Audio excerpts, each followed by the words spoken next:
So our next speaker, I'm excited about. He's not just an amazing podcaster. He is also a very talented drummer. So this last year at Social Media Marketing World, he actually opened his session with a drum set, which is pretty stinking cool, if you ask me. He has actually performed at Red Rocks. How cool is that? So I don't remember how many years he's lived here, but he used to live here in Denver. He is now located in San Diego. And I have to share this little tip with you guys because I think it's pretty cool. So I went and listened to his session at Social Media Marketing World this year, and one of the biggest takeaways, you may have noticed whenever I do my intros for my speakers that I talk about them and, kind of share like a little personal story. And before I actually say their name, you tell the backstory, and then and actually he corrected me earlier today. He's like, you should actually say what they're going to talk about before you say their name. That way it builds up excitement. So let me tell you some of his amazing accomplishments. He is the host of the Solopreneur Hour podcast with over 8 million downloads. He's the creator of The Art of the Interview, helping people grow and monetize their podcasts significantly.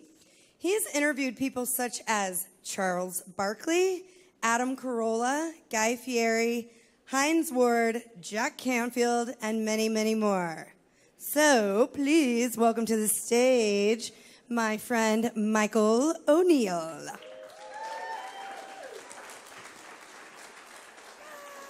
Hey, thanks. Hi, are you Mike? Thank you, darling. Yeah. For the record, that wasn't a correction. It was a help. It was By the way, how great of a job is Aaron doing today? Come on. I got here just in time for you guys to fall into the pretzel coma, so that's great. Thank you for that, Auntie. Anyway, I'm Michael O'Neill. Hi. And first and foremost, all the ladies, will you raise your hand really quick? Just all the ladies in the room say, hey. All right. And all the gents in the room now say, hey. There's like 9 guys. Apparently, social media is for the ladies, which is great, by the way, for us. I'm curious, how many of you have or have had a podcast? Just a show of hands. All right. And what about people that are interested in live streamy things of some sort, whether it's Snapchat or YouTube? Okay, good. How many of you think you're going to talk to other humans in your life? All right, that's about 15% of the room. It's good. So the thing is with podcasting is I started podcasting in 2012. And at the time, you could have somebody on your show, and it would be novel. Since then, Joel Comm, where are you, Joel? How many times do you think you've been I can't say bean, new teeth, been interviewed since 2012? Hundreds? Right.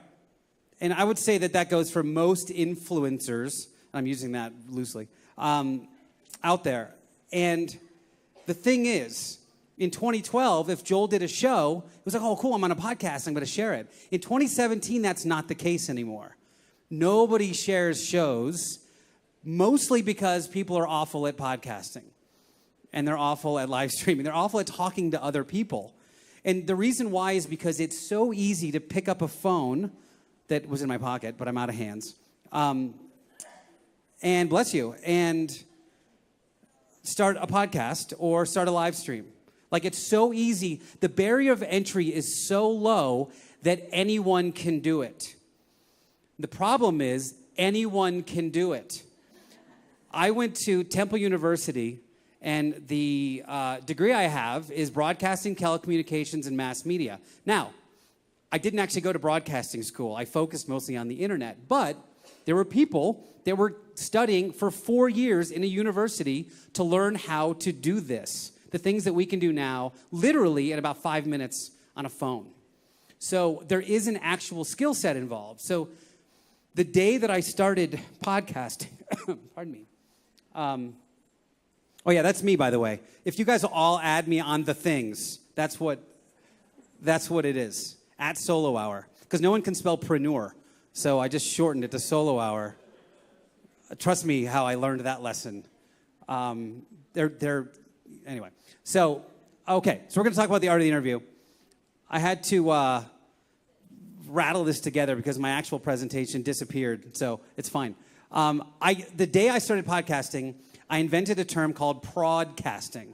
And that's because my mom used to work for WTOL in Toledo, Ohio. She was in radio. I grew up around Howard Stern. If for many of you that grew up around that, I lived in the Northeast. And so when Howard would talk in the morning, and we'd be like in a traffic jam on the Schuylkill Expressway outside of Philadelphia, he would say something funny, and you'd look around, and every car was laughing.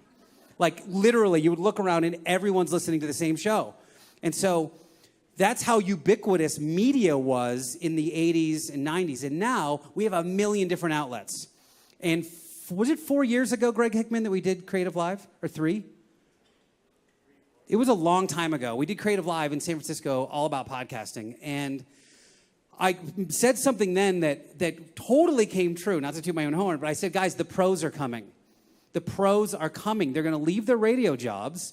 They're going to leave their television production jobs. They're going to get into YouTube. They're going to get into podcasting. Now look at the people that are the top, 20 shows. It's all NPR. It's all these big networks, right?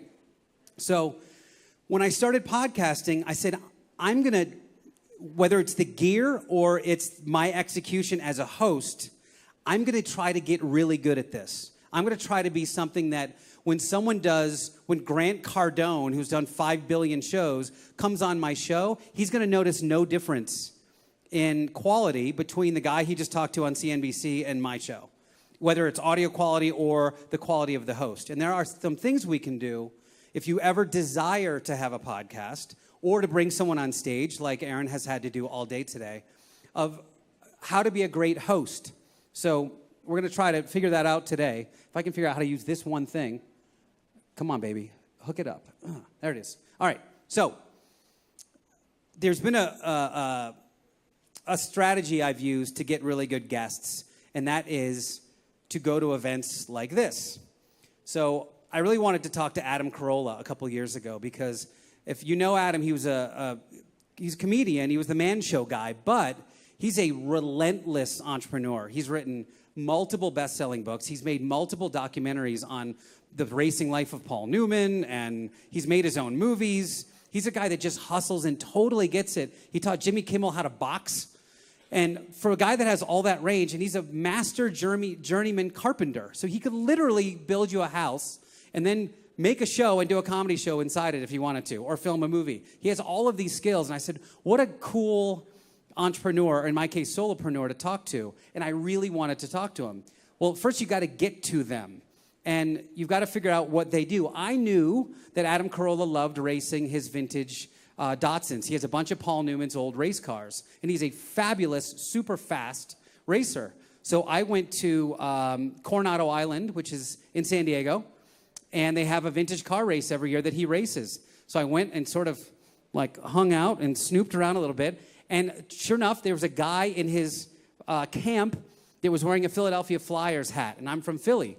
I'm like, all right, there's my door. So I went and chatted with him for a few minutes. And I said, hey, would you mind introducing me to Adam? Which brings me to something I really wanted to talk about earlier today, which is the third-party introduction. So if you know anybody that knows anybody, it always works better to get that introduction. I literally turn down probably 98% of people that say, can I come on your show? But when they're introduced by a friend of mine, then I take it a little more seriously. Because everyone's an author, speaker, best-selling, blah, blah, blah. Because they sold 7 books at 3 in the morning on Amazon. So I go to events, and I said, Adam, hey, I do this. Actually, what the guy said, he's like, hey, this guy's got a podcast for entrepreneurs.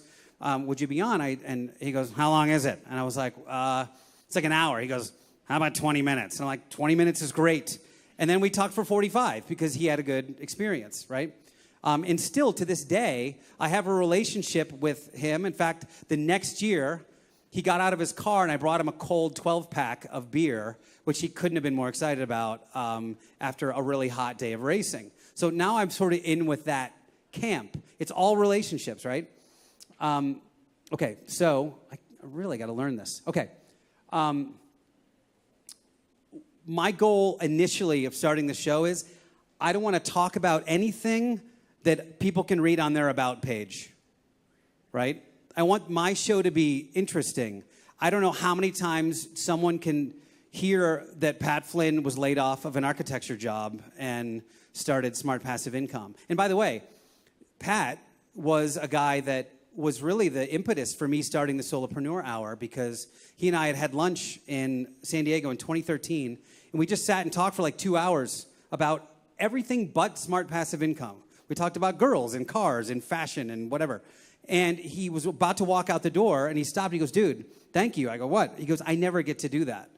And I thought, wouldn't that be an interesting idea for a show? What if I brought these people on and we talked around everything else that everyone knows so that they become relatable and they become someone that people want to get to actually know, versus I'm going to give you 10 tactics of how to do better blog posts.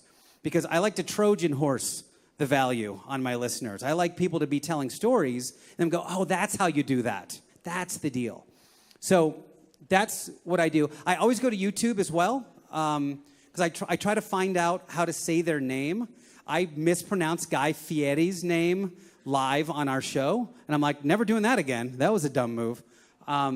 Because he was like, yeah, well, I said, Guy Fieri. He's like, yeah, it's Guy Fieri. I'm like, why would I not know that?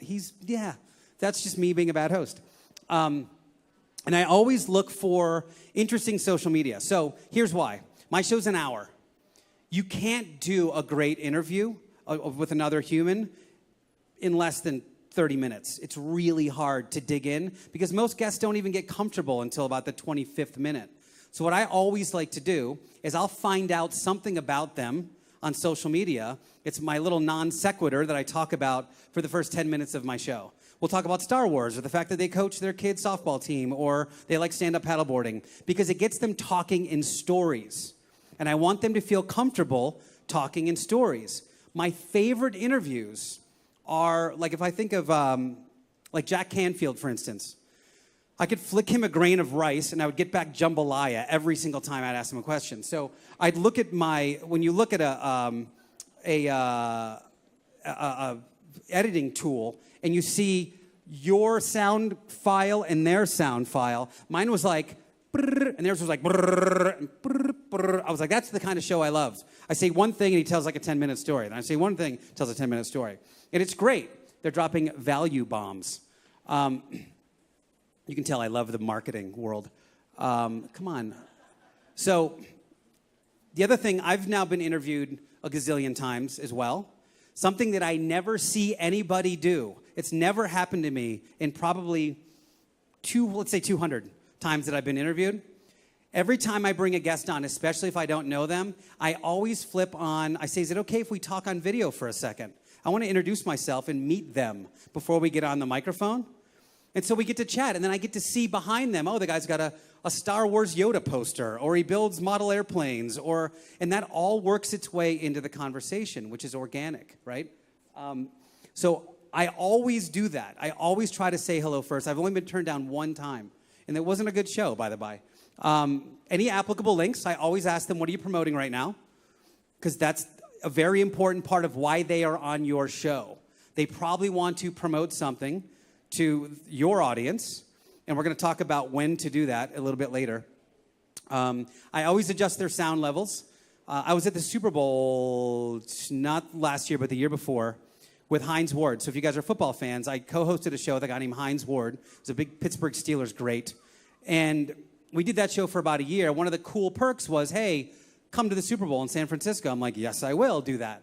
And as a podcaster, I wanted to see, during Media Day, what the pros were using. I wanted to see what their setups were. Like looking at all that gear over there with the cameras and the mixers and stuff. I'm like, all right, if you've got Jerry Rice and Joe Montana and a bunch of actors coming through Media Day, and Media Day is crazy. It's 250 media outlets from all over the world, and people just literally like sit down, do a 9-minute interview, move to the next table. Same interview. So Heinz did like 45 interviews in one day promoting like Speed Stick or something. I'm not kidding about that.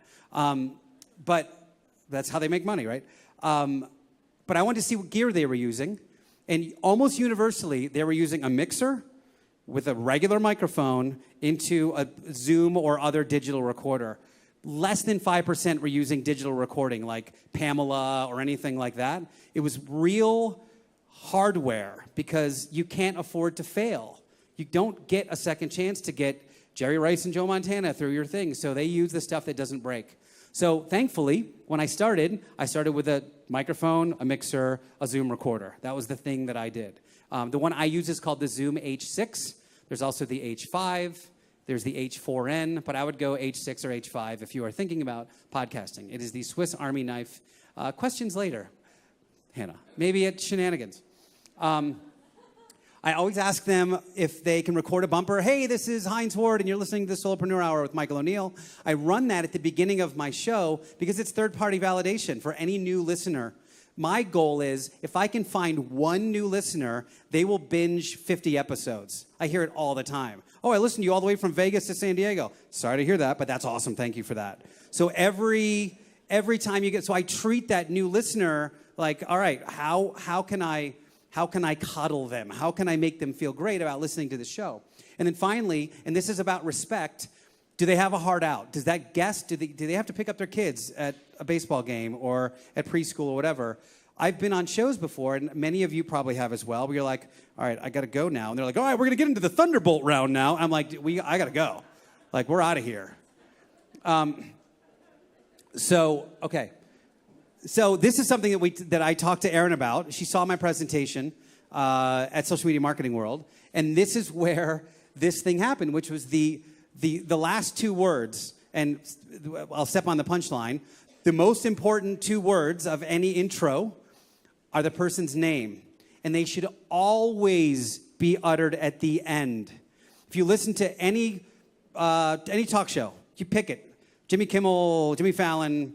Ladies and gentlemen, our next guest has won 7 Academy Awards. Their new movie is blah, blah, blah, blah. Ladies and gentlemen, Brad Pitt. That's how a real introduction gets done when it's live. What we've adopted into this weird marketing untrained podcast world is, today's guest is Michael O'Neill. Michael blah, blah, blah. Then all of a sudden it reads like this awkward Wikipedia bio, which it doesn't read well. It doesn't feel good to do that. You want to edify. You want people, if you're doing a live intro on your show, which I've done for a long time, I want them to hear that not only do I know my shit, but I know their shit as well. Like I'm bringing them up, I'm edifying them, and I want to hear, wow, that was like really good. Part B to that is, if you watched 8 Mile by Eminem, anybody see that movie? It's a long time ago, but the last scene is Eminem versus this other dude, and they're in a rap battle, and it's freestyle. They drop a beat, and they got to just say what's going on in their mind. The goal is to crush the other dude with your words, like to really make him look bad. That's the deal.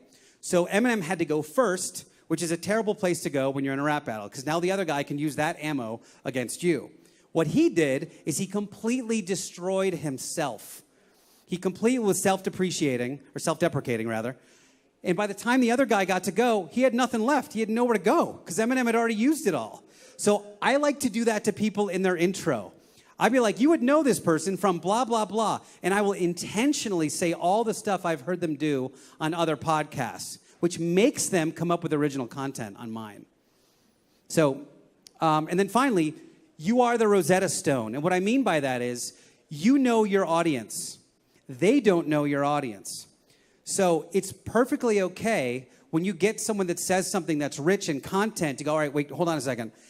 Let me clarify this. You're saying that, and you go bang, bang, bang, and you might have to reframe it for your audience. Maybe your audience is all 25-year-old women, and the guy who's on was like some 50-year-old money manager, and you're like, all right, now I'm going to reframe it into how would a 25-year-old girl think of what he just said and reframe it for your audience. So that's you translating from your guest to your audience. Cool?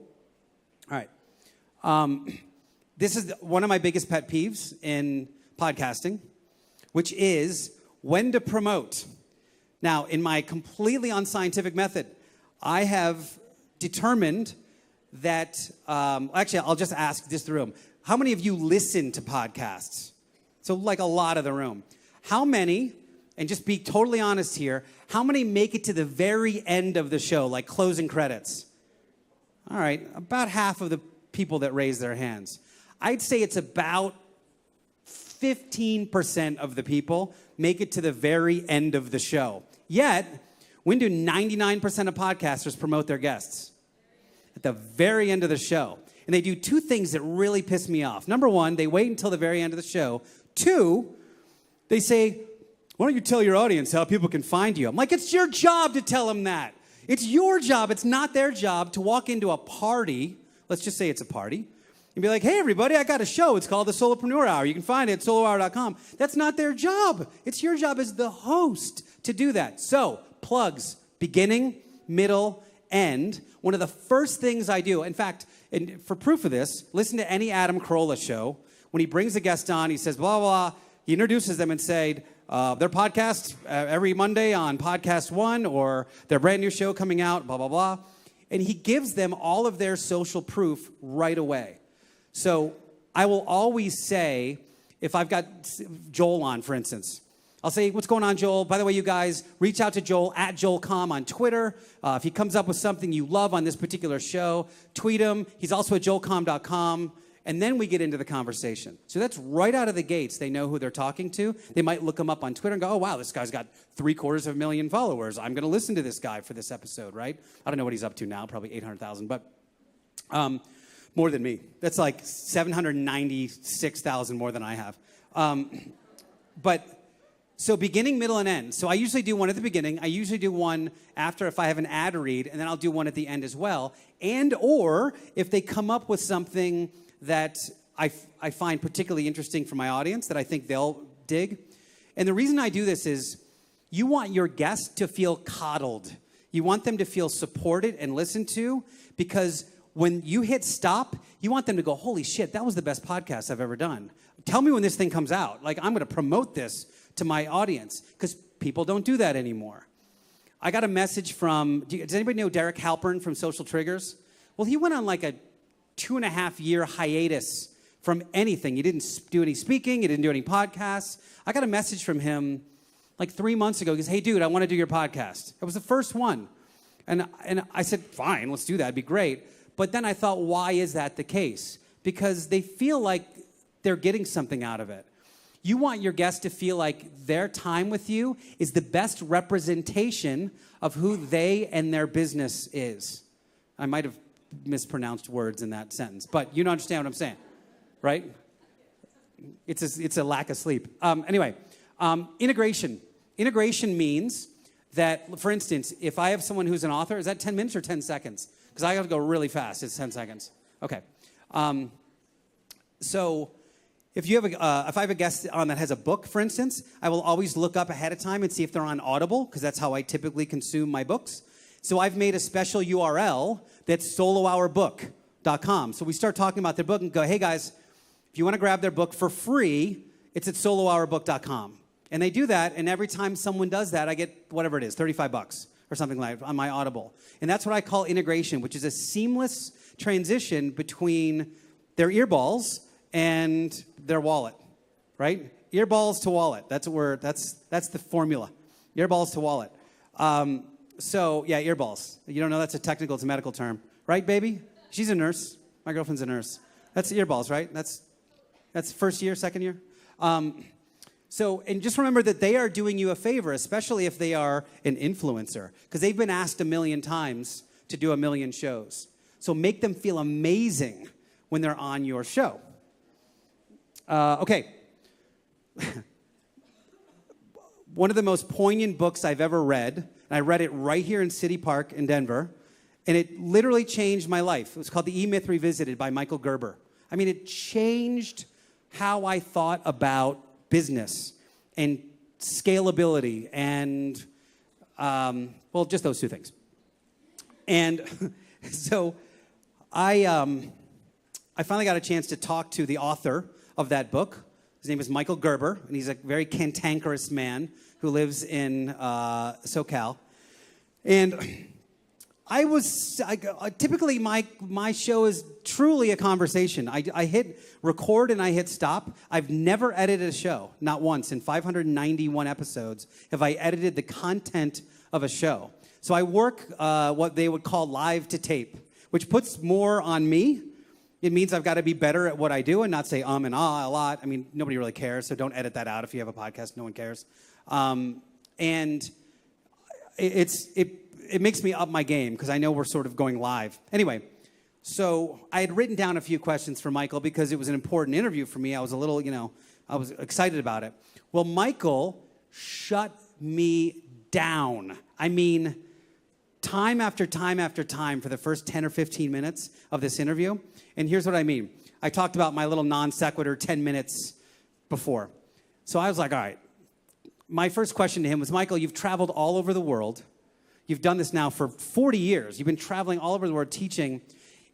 Where would you get on a plane right now and fly to eat a meal? Like, what meal have you had in that 30 years? You were like, I'd fly back to Barcelona just for that jambalaya. I'm kidding. But where, and he says, I like my wife's cooking.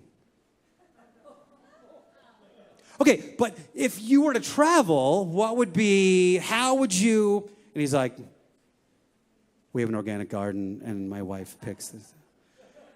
Okay, all right, moving on. And so that happened for the first 10 minutes. And I went from my seated, comfortable interview position to about 10 minutes later, I'm ready to throw a punch. I've got my mic here, and I'm like, all right, dude, let's go. Let's get in here like this. And so we mixed it up for about an hour.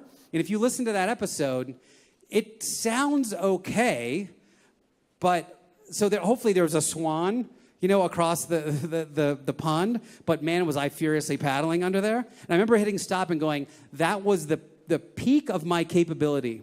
That's as much as I could give as a host and not have the thing completely deconstruct. And a buddy of mine who really also gets this, his name is Chris Cerrone, listened to the show. He calls me the next day and he goes, dude, Gerber. And I was like, Gerber. It was brutal. So that has become my litmus test of difficult guest and how to be a good host to work around some of those things, like where to go, because if you'll get overwhelmed. Months later, this was November 2014, I think, I was in LA at a guy named Magnus Walker's warehouse, and Magnus collects vintage Porsches. He's got millions of dollars of these cars, and he's this big, tall British guy with huge dreadlocks and a huge beard and 6'5", And I was sick as a dog. I had the flu, I had the chills, but this was kind of a once an opportunity. I'm like, all right. So we sat down live to do this interview, and I kept trying to redirect him because he had his way he wanted to tell his story, and that's how he wanted to tell it. And I kept trying to get original content from him because I've heard his story on other shows, and he just kept going back. And honestly, I didn't have the strength. I literally didn't have the strength to fight him on it. I'm like, all right, now it's the Magnus Walker show. He can just do whatever he wants. So you have to remember that you are in charge. This is your show. This is not their agenda.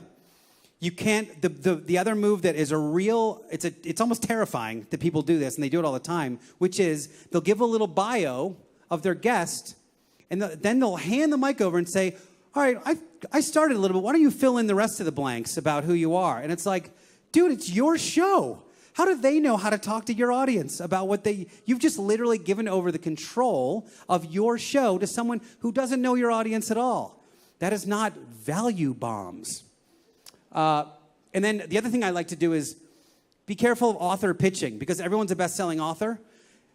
Every other phrase is, well, in the book, I keep going, dude, we're going to get to the book. This is an hour show. I want to find out about you first. And sometimes I'll gently redirect them, be like, yeah, we're definitely going to catch up with the book.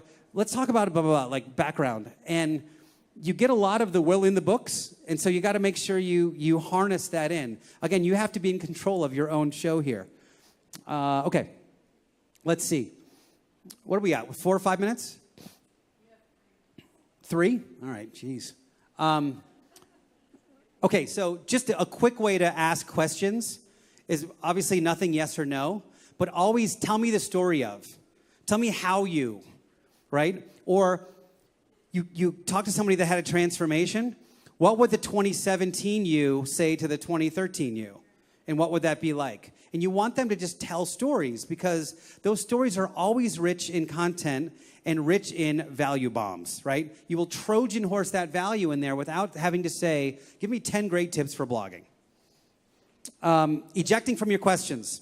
And I alluded to this before, but the thing where you have a great conversation, then somebody has the hurricane round or whatever, and it was like, well, you just talked for an hour. It was great. You don't have to, just because you wrote the question down doesn't mean you have to ask it. There will be another interview. This is the one time you've spoken to them. You will find out more the next time you speak to them. Totally fine. And then also, don't crowbar questions in. Just because you wrote them, don't be like, hey, but tell me more about it. And sometimes that happens to me, and I go, well, I sort of answered that a half hour ago with a slightly differently phrased question. So you didn't have to ask that. You can just eject out of it. And this is really important. I think this is close to my last slide anyway. So there's an important order that in 2017 you can use to get somebody to share your show. And this is what happens. Let's assume you've done everything right so far. They feel great. You've promoted the heck out of their whatever, or not. They just feel like they've given a fantastic story to you. You hit stop, and they go, man, that was awesome. That was cool. Thank you so much for having me on. And you go, hey, would you mind, would it be okay if you, when this thing comes out, if you shared the show? Because it's very rare when you ask someone while you're still on that they'll say no. It's like a 90-something percentile. They go, yeah, totally share it. So here's the move. And this has to be worded very specifically. When you say, okay, great, thanks so much. I'll email you close to when it's coming out. Okay, great. All right, have a good day. Off. Now, it's 3 weeks later, you're about to publish the show. And you say, hey, Joel, thanks so much for being on the Solopreneur Hour. I appreciate you promising to share the show with your audience. That was really cool of you to do. Here's the link, right? And now they're kind of like, God, all right, I'll share it. I forgot about it, but I will. And you also might remind them, God, we had such a great discussion about this, and this, and you mentioned blah, blah, blah, because yours might have been 54 shows ago for them. If it's a month later, they might have done 1 million shows and go, oh, that's right. I actually had a really good time on this one. I will share that with my audience, all right? So it's very specifically worded. Okay, so and then this last thing, this whole thing is a fraction of a course that I've made. It's called The Art of the Interview, and it's 50% off until noon or midnight tonight. It's true. That's not marketing speak either. It's literally, it's like got a timer on it. But it's SM Day 2017, and if you screenshot that, it's also floating around on the thing right there. But I've been Michael O'Neill. Thanks.